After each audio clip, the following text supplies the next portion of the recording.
Cerita diawali ketika Zhao Zeng sedang memainkan gamenya, yang mana dengan karakter gamenya yang telah berhasil ia tingkatkan sampai level 200 dan membuat karakter gamenya menjadi paling kuat di antara player lain. Dan hal tersebut telah membuat ia kini menjadi player terkuat yang tak ada satupun player mampu mengalahkannya. Pencapaiannya bukan serta-merta lalu ia dapatkan dengan mudah.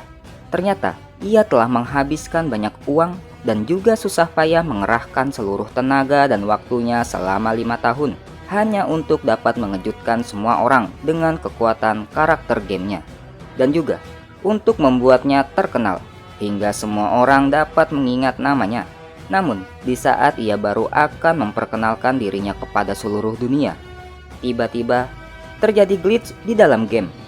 Sontak hal itu membuat ia terkejut dan kecewa dikarenakan hal tersebut terjadi di saat-saat momen terpenting baginya. Dan ternyata keterkejutannya tidak hanya sampai situ saja. Tiba-tiba muncul pemberitahuan di dalam gamenya yang menyatakan bahwa akun game telah dilaporkan karena diketahui menggunakan cara curang dalam bermain. Dan hal tersebut membuat akun gamenya terbanned dan akunnya akan dihapus. Hal tersebut sontak membuat ia emosi dan langsung meninju layar monitornya dikarenakan ia tidak terima usaha dan kerja kerasnya selama 5 tahun malah dianggap curang. Dan tak selang lama ia pun langsung tersetrum listrik dikarenakan tangannya yang menembus layar monitor. Otomatis hal tersebut membuat tubuhnya menjadi gosong dan ia pun wafat. Dasar sampah! Tiba-tiba Zhao Zeng tersadar dan ia sedang dalam keadaan tubuhnya terpental dan juga sekujur tubuhnya telah babak belur seperti habis dihajar. Anak dari tetua memanglah seperti sampah. Iya, beruntungnya ia telah lahir dari keluarga yang tepat. Coba kalau enggak, ucap seseorang di tempat itu membicarakan Zhao Zeng. Zhao Zeng yang belum mengerti keadaan yang terjadi lalu mencoba untuk bangkit. Membunuhmu di dalam mimpiku bukanlah suatu hal yang ilegal, ucap Zhao Zeng yang mengira bahwa dirinya sedang bermimpi. Lawannya yang ternyata adalah seorang tim leader tidak menyangka bahwa Zhao Zeng masih ingin melawan. Ia pun langsung berkeinginan mengeluarkan pedangnya. Namun tiba-tiba datang seseorang. Tuan muda, cukup hentikan, ayo kita kembali, ucap orang itu yang lalu akhirnya menyeret Zhao Zeng keluar dari tempat itu. Zhao Zeng yang masih terkejut dengan kemampuan orang tersebut karena dengan mudahnya dapat menyeretnya. Lalu tiba-tiba muncul ingatan seseorang mengenai keluarganya dan tentang siapa dirinya. Dan dengan informasi yang secara tiba-tiba banyak yang masuk ke dalam otaknya, hal tersebut pun lalu membuat kepalanya kesakitan. Dan ia juga tersadar bahwa saat ini ia sedang tidak bermimpi, melainkan ia telah dipindahkan ke dunia lain. Ya, ia telah benar-benar berisekai ke dunia lain. Dan sekarang ingatan dari tubuh yang ia gunakan saat ini telah terserap ke dalam ingatannya dan membuat ia mengerti tentang segalanya mengenai dunianya saat ini. Diketahui dunianya saat ini hampir sama seperti dunia aslinya. Hanya saja 10 tahun yang lalu telah terjadi badai api secara universal yang telah menghancurkan dunia ini. Dan sejak peristiwa tersebut telah terjadi banyak perubahan. Hewan-hewan banyak yang bermutasi dan juga banyak orang yang berubah menjadi zombie. Namun di samping itu, orang-orang yang mampu bertahan hidup dari peristiwa tersebut lalu mengalami suatu perubahan pada diri mereka, yang mana banyak dari mereka lalu terbangkitkan dengan suatu kemampuan yang disebut dengan kekuatan bintang. Mereka yang memiliki kekuatan bintang dapat menjadi lebih kuat puluhan bahkan ratusan kali dibandingkan orang biasa. Dan beruntungnya Zhao Zeng, ternyata di dunia tersebut ayahnya merupakan seseorang yang memiliki kekuatan bintang tingkat 5. Dan juga ayahnya juga merupakan pemimpin kota di mana ia berada. Menurutnya hal itu merupakan hal yang baik dikarenakan memiliki ayah seorang ketua. Namun ia lalu mempertanyakan kenapa hanya dirinya saja yang menjadi sampah. Tak selang lama kemudian datang seseorang masuk ke dalam kamarnya. Dan orang tersebut memanggil dirinya dengan nama Xiao Zeng, yang ternyata itu adalah ayahnya. Zhao Zeng yang melihat ayahnya terlihat seperti orang yang biasa saja, lalu bertanya-tanya apakah benar ayahnya itu seorang pemimpin kota. Aku sudah mendengarnya. Jangan salahkan Paman Yu, karena sebenarnya dia hanya ingin kau menjadi lebih kuat. Ucap ayahnya yang ternyata sudah mengetahui bahwa ia habis dihajar. Ayahnya lalu duduk di belakangnya yang ternyata ingin mencoba sesuatu sembari berharap kali ini Zhao Zeng berhasil membangkitkan kekuatan bintangnya. Dengan tangan ayahnya yang sedang menyalurkan kekuatan bintang pada tubuh Zhao Zeng, ayahnya lalu mengatakan padanya untuk mencoba merasakan kekuatan energi bintang tersebut. Ternyata, walaupun Zhao Zeng belum juga terbangkitkan, namun ayahnya tidak pernah menyerah untuk membantu anaknya. Tapi, aku bukanlah Zhao Zeng seperti yang dulu. Ucapnya dengan yakin dengan dirinya yang menggunakan tubuh anaknya, maka hal tersebut akan berubah. 2 jam pun berlalu, dan ternyata dia masih tetap tidak bisa merasakan kekuatan bintang. Ia yang ternyata memang tetap tidak bisa merasakan kekuatan bintang akhirnya tersadar bahwa dirinya memang benar-benar seorang sampah dan hanya bisa meminta maaf kepada ayahnya. Zhao Zeng, tak masalah jika kau tidak bisa merasakannya. Jangan salahkan dirimu sendiri. Walaupun kau tidak bisa berlatih, selama aku bersama dengan dirimu, maka tidak akan ada yang berani mengganggumu. Beristirahatlah dengan baik. Ucap ayahnya, dan ayahnya pun lalu pergi meninggalkan Zhao Zeng. Tak selang lama kemudian, tiba-tiba muncul sesuatu seperti pemberitahuan sistem game di hadapannya yang menanyakannya apakah ia ingin masuk ke dalam game.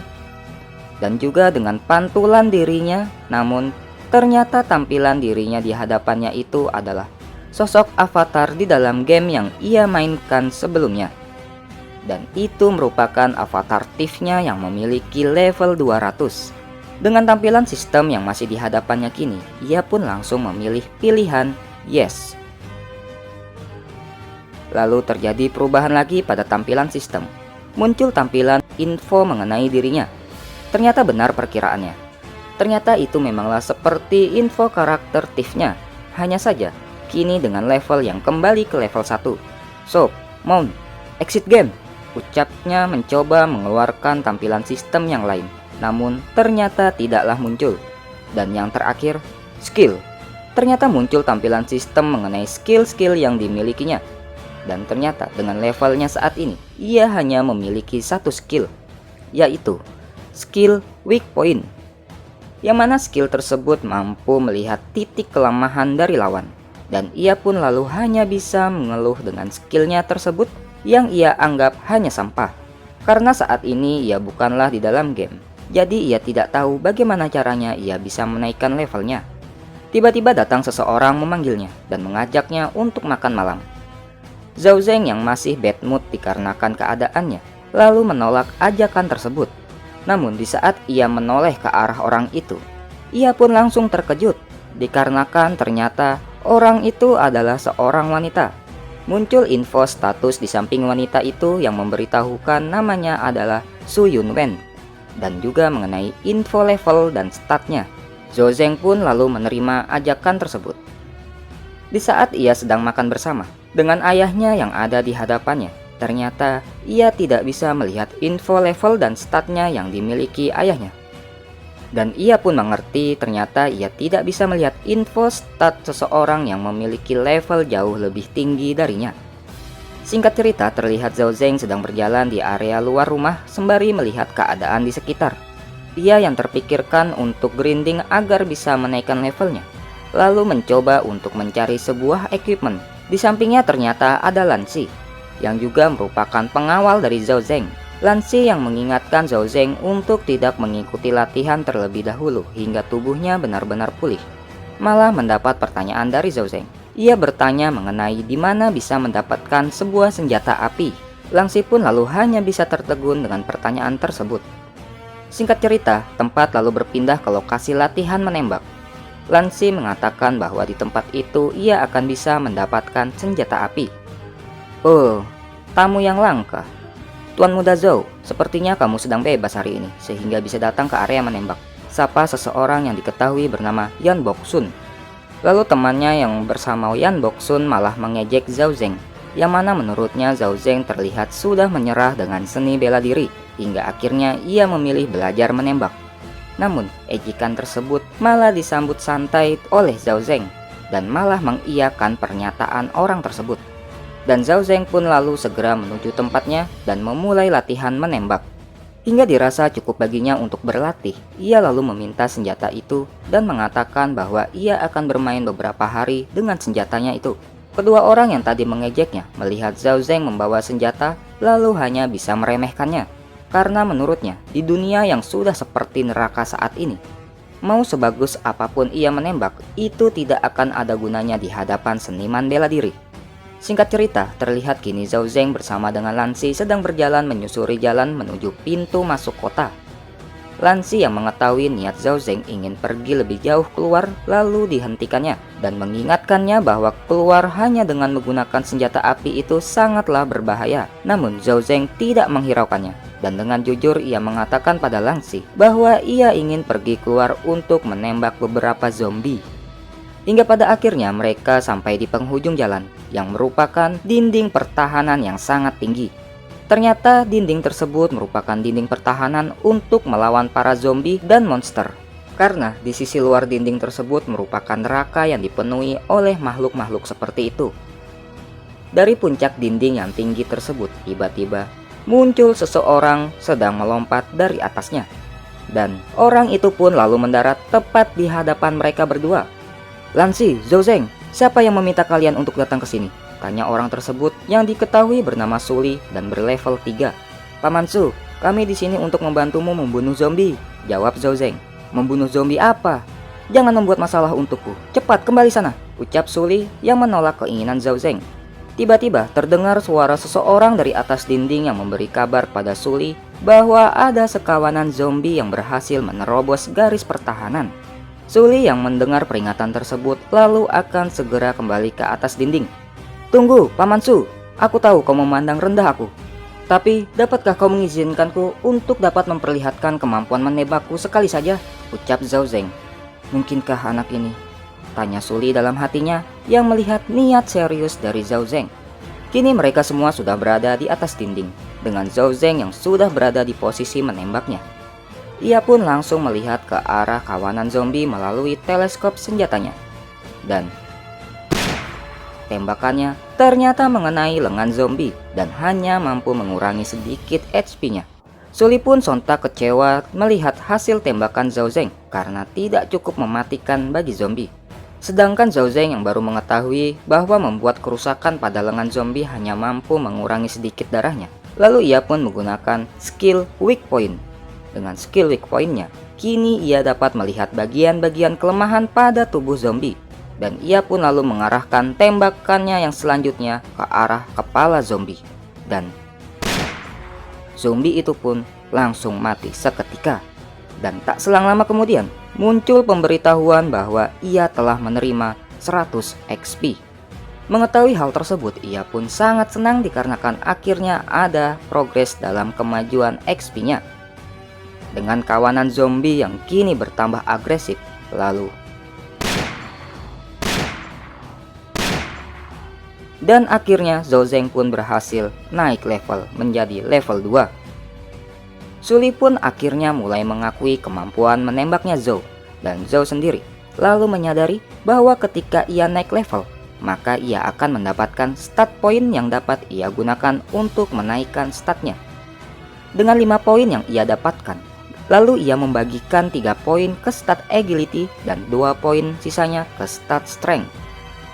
Tiba-tiba orang yang sedang memeriksa mayat zombie meneriakkan sesuatu. Mereka mengatakan bahwa mereka menemukan kristal. Zhao Zeng, Lan Xi, dan Suli akhirnya turun untuk melihat situasi tersebut lebih dekat. Suli lalu menjelaskan pada Zhao Zeng bahwa ternyata mendapatkan sebuah kristal dari zombie merupakan hal yang sangatlah langka. Diketahui terdapat peringkat terhadap kristal bintang tersebut, yang mana dapat diketahui berdasarkan warnanya, putih, biru, hijau, oranye, dan merah. Dan lalu untuk kristal putih yang memiliki peringkat terendah juga dapat dibagi lagi menjadi 3, yaitu peringkat rendah, sedang, dan tinggi. Dan kristal itulah yang selalu diburu oleh para seniman bela diri dikarenakan hal itu lebih berguna dibandingkan uang. Sepotong kecil kristal putih dengan tingkat rendah saja sudah cukup mampu untuk memberikan makan orang biasa dalam seminggu. Zhao Zeng lalu memberikan kristal tersebut kepada Suli dan ia pun pamit pergi dari tempat itu sembari berterima kasih kepada Suli telah mempersilahkannya berlatih menembak di tempat itu. Beberapa hari pun berlalu dan ternyata sudah setengah bulan ia terus-terusan berburu zombie dari atas dinding pertahanan dan telah berhasil meningkatkan levelnya menjadi level 4. Suli yang telah melihat usaha Zhao Zeng selama setengah bulan ini lalu bertanya padanya tentang apakah ia telah menyerah dalam berkultivasi. Zhao Zeng pun lalu menjawab bahwa menurutnya sekuat apapun seorang kultivator tetap saja akan takut dengan peluru. Namun ternyata pernyataan Zhao Zeng itu lalu disanggah oleh Suli. Ia menjelaskan bahwa hal itu mungkin saja terjadi jika yang ditembak hanyalah seniman bela diri kelas rendah. Namun beda cerita jika itu adalah seniman bela diri tingkat 6 ke atas. Mereka tak akan takut pada peluru, bahkan penembak jitu sekalipun. Baiklah, kalau begitu aku akan memikirkan cara lain, ucap Zhao Zeng. Dan Suli pun merasa senang yang ternyata Zhao Zeng memiliki pemikiran yang cukup positif. Tak selang lama kemudian, terlihat mobil di depan pintu masuk perbatasan yang melaju kencang dengan banyak zombie di belakangnya. Sontak Zhao Zeng terkejut dikarenakan ia tahu bahwa itu adalah mobil yang digunakan ayahnya untuk pergi berpatroli. Hingga saat salah satu orang di atas dinding menyampaikan bahwa mobil tersebut sedang dikejar oleh kawanan zombie. Zhao Zeng pun langsung bersiap mengambil posisi untuk menembak. Dan tembakannya tepat mengenai kepala zombie dan langsung membunuh mereka semua. Hingga akhirnya ayahnya Zhao Zeng pun dapat dengan aman memasuki gerbang perbatasan. Ayahnya Zhao Zeng cukup terlihat senang karena kemampuan anaknya dalam menembak sudah semakin meningkat. Suli yang penasaran dengan yang terjadi, lalu menanyakannya pada ketua kota. Dan ketua kota pun hanya menjawab bahwa mereka telah bertemu beberapa masalah, yang mana ternyata zombie beracun telah menjadi sangat energik, hingga membuat setiap orang memperkuat pertahanannya. Namun Zhao Zeng menyadari bahwa ada sesuatu yang disembunyikan, dikarenakan ia sangat mengetahui bahwa kondisi mobil ayahnya sebelumnya tidaklah separah itu. Ditambah lagi dengan seniman bela diri dengan tingkat 2-5 yang sedang bersama ayahnya mengalami luka. Hal tersebut semakin menambah keyakinannya bahwa ayahnya serta rekan-rekannya tidak hanya diserang oleh zombie biasa. Hingga akhirnya ayahnya Zhao Zeng memilih untuk kembali ke kota dan juga mengajak Zhao Zeng dan Suli pergi bersamanya. Di sepanjang perjalanan, Zhao Zeng masih tidak mengerti dengan maksud suasana yang canggung itu. Hal itu dikarenakan orang-orang di atas mobil termasuk ayahnya hanya diam saja. Hingga tiba-tiba, "Hentikan mobilnya! Chen Qi, kau pasti tahu kan akibat yang terjadi jika tergores atau terluka oleh zombie beracun." Chen Qi pun tak bisa berkata apa-apa dan hanya bisa meneteskan air mata. Dengan pistol yang kini tepat berada di kepala Chen Qi, "Aku minta maaf, beristirahatlah dengan damai." Dan tanpa ragu, ayahnya Zhao Zeng lalu menembak kepala rekannya sendiri. Dan Zhao Zeng yang melihat kejadian tersebut secara langsung, mulai menyadari bahwa di dunianya saat ini kehidupan itu sangatlah tidak ternilai harganya. Singkat cerita, akhirnya Zhao Zeng sudah sampai di rumah dan terlihat sedang makan bersama dengan ayahnya dan juga Suyun. Terlihat Zhao Zeng masihlah sangat memikirkan kejadian yang sebelumnya, hingga membuat ia tak memiliki nafsu makan. Sekretaris Suyun Wen lalu bertanya pada Zhao Zeng kenapa ia tidak juga memakan makanannya. Dan dengan tak enak hati, ia pun hanya beralasan bahwa ia belumlah merasa lapar. Sambil mengelap mulutnya, ayahnya Zhao Zeng yang paham dengan apa yang terjadi pada anaknya lalu berkata, "Kau harus terbiasa dengan keadaan ini. Jika tidak, kau tidak akan bisa menjadi sukses dan tidak akan bisa menggantikan posisiku nanti." "Tapi, itu kan adalah orangmu." "Untuk kelangsungan umat manusia, terkadang pengorbanan sangat diperlukan. Dan mulai sekarang, kau tidak lagi diizinkan untuk keluar rumah. Pelayan Su, tolong jaga dia, jangan biarkan dia untuk keluar rumah," ucap ayahnya sembari pergi dari tempat itu. Dan kini, Zhao Zeng juga harus menerima kenyataan pahit lainnya, yang mana kini ia tak bisa lagi keluar rumah dengan bebas. Namun, larangan tersebut ternyata tidak mampu menghalangi Zhao Zeng dalam waktu yang lama. 2 hari kemudian, ternyata ia telah pergi melarikan diri dari kamarnya. dan hanya meninggalkan catatan kepada pelayan Su untuk dapat merahasiakan kepergiannya. Tempat lalu berpindah. Terlihat Zhao Zeng yang saat ini sudah bersama dengan Lan Xi, dan ternyata saat ini Zhao Zeng berniat untuk pergi ke dalam hutan. Lan Xi pun lalu memperingatkannya bahwa di dalam hutan terdapat monster yang sangat berbahaya, dan lebih baik untuk kembali dan berburu zombie saja. "Aku sudah muak dengan zombie," ucap Zhao Zeng menolak ajakan Lan Xi. Ternyata XP yang didapatkannya dari berburu zombie menurutnya terlalu sedikit. Jadi ia harus mencari cara yang lebih cepat untuknya bisa naik level. "Tugasku adalah untuk melindungimu. Jadi kumohon padamu untuk tidak membuat suatu hal yang sulit untukku," ucap Lan Xi yang kini sudah memblokir jalan Zhao Zeng. "Jadi kalian ingin aku terus-terusan selalu berada di bawah perlindungan kalian terus dan menjadi sampah," ucap Zhao Zeng. Dan ia pun lalu mengangkat senjatanya dan mengarahkan senjatanya ke arah Lan Xi. "Jadi, aku akan tetap menjadi kuat dan menjadi diriku sendiri," ucapnya dengan jarinya yang kini sudah bersiap di pelatuknya. Dan tembakannya pun langsung melesat mengenai ular yang tepat berada di belakang Lan Xi. "Ular bayangan abu-abu, itu adalah ular beracun. Tapi kenapa aku tidak bisa mendeteksinya tadi saat ular itu mendekatiku?" ucap Lan Xi di dalam hatinya yang baru tersadar dengan keberadaan ular itu. Ia baru menyadari dengan dirinya yang sebagai seniman bela diri ternyata tidak dapat menyadari keberadaan ular itu. Sedangkan Zhao Zeng lalu mencoba mencari kristal pada tubuh ular yang ternyata tidaklah ia temukan. Namun ia tetap menemukan bagian tubuh ular yang lain yang juga berharga yang juga bisa ia jual. Ini adalah tempat yang tepat. "Berhenti bercanda Tuan Muda. Tolonglah, ayo kembali. Ini adalah ular bayangan abu-abu yang sangat pintar dalam bersembunyi. Bahkan seniman bela diri tingkat 3 sekalipun akan kesulitan menghadapi mereka. Tidak, bagiku tempat ini adalah surga. Ayo kita mulai berburu."